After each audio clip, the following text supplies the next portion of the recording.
Hello students, I hope you are doing well, and we are in communication skills week 2 video lecture 1.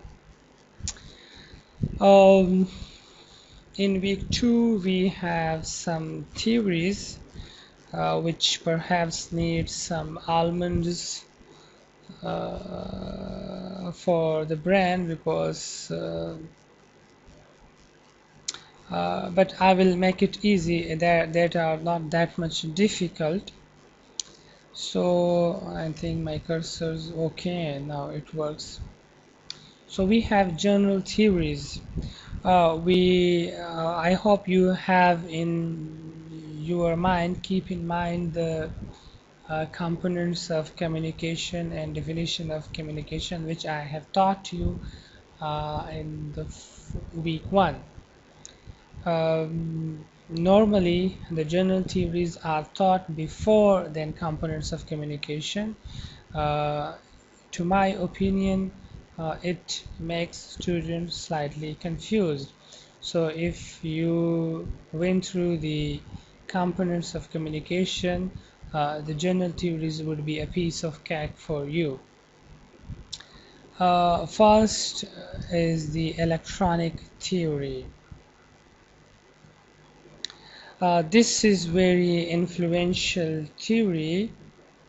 It is called sometimes it is called a mathematical theory of communication or electronic theory of communication. Um, this idea, I mean the electronic theory of communication, uh, emphasize it emphasizes the technical problem of transmitting a message from a sender to a receiver. Where is my cursor? Yes, from the sender to the receiver. So we can call the sender a communicator. So from the sender to receiver, it is based on and uses the language of electronics. Majority students, when they consider the communication skills as a subject, it is not just limited to the oral communication. This is a technological era. So it is based and uses the language of electronics. Uh, the message begins with an information source. So what could be the information source? Have you ever think of yourself where the informations are there? Naturally, obviously, they are not stored in the kidney. It is the mind. So the message begins with the information source. So the information source is the mind of the sender. We can call the sender a writer or a speaker who encodes a message into words and sentences. Now, this message is transmitted as a signal.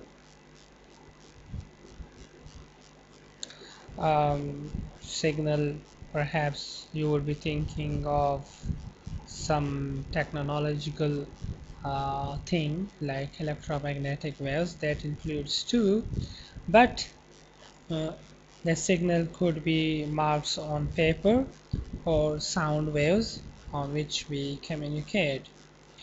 So through a channel, any channel,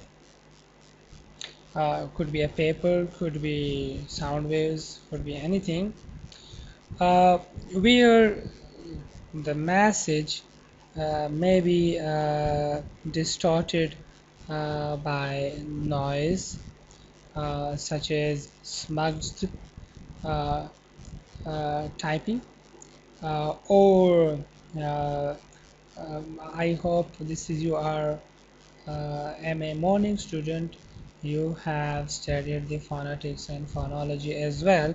So also acoustical problem could be there as well.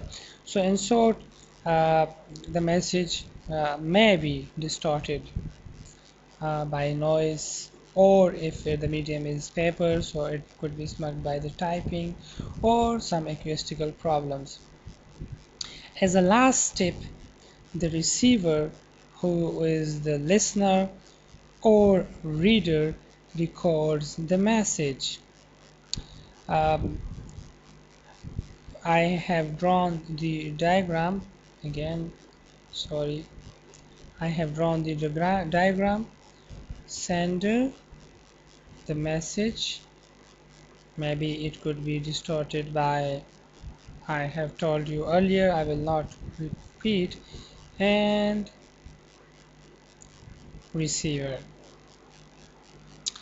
decodes the message. And I have given you the diagram.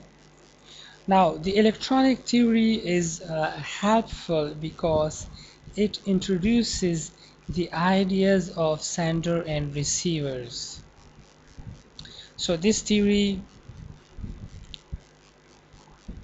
introduced first, because I have told you the components of communication, so that you had a clear idea of this theory, which is why I have taught you the components of communication. Besides, in our outlines, the components of communication were put before then the theories, so don't blame me.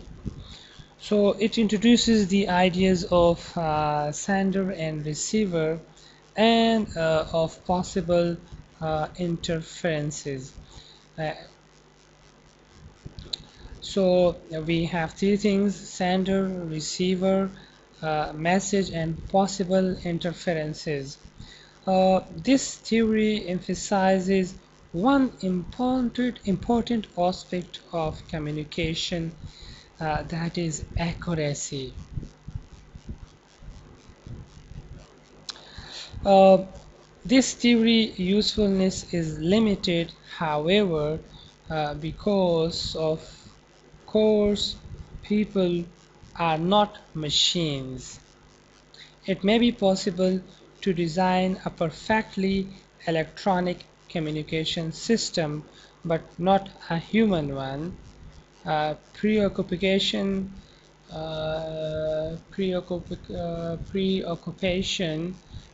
with the accuracy, the techniques for improving our writing or speaking skills ignores many other important dimensions of the situation in which we communicate. For example, you might express your ideas perfectly accurately. Let's suppose you might express your ideas perfectly and accurately, but the company or the area, let's take, for example, let's take the company policy forbids you what you are proposing. Or you might express an idea very accurately, but other people in the company don't think you have the right to discuss that particular idea. Therefore, in business communication, we need to look at other theories of communication as well. So, in a nutshell, the electronic theory have the sender and receiver, or we can call it the sender, the communicator who communicates, and we have the receiver could be many as audience, and we have the message. The importance of this theory regarding communication is that it introduces the interferences of the message, and uh, For example, let me further simplify it to you. Uh, this is electronic theory because in electronic theory, naturally, when the sender sends the message, it is distorted. It converts into other form as well. Also, when in electronic theory, it travels a lot, so there are a lot of chances that the message could be affected. So this is what electronic theory of communication proposes. Um, we will if you have any question you can ask. It is very simple theory: communicator, receiver, and message, and that's all. So it does not have any feedback. It just introduces three things: communicator, receiver, and message. And we do not see any cycle as well, which we had discussed in the components of communication. So this electronic theory of communication does not satisfy um, uh, the audience regarding the communication. So let's move to the another theory, which is a social environment theory. Social environment theory will be discussed in the next lecture. Because the time is over, I think 12 minutes are over. Thank you.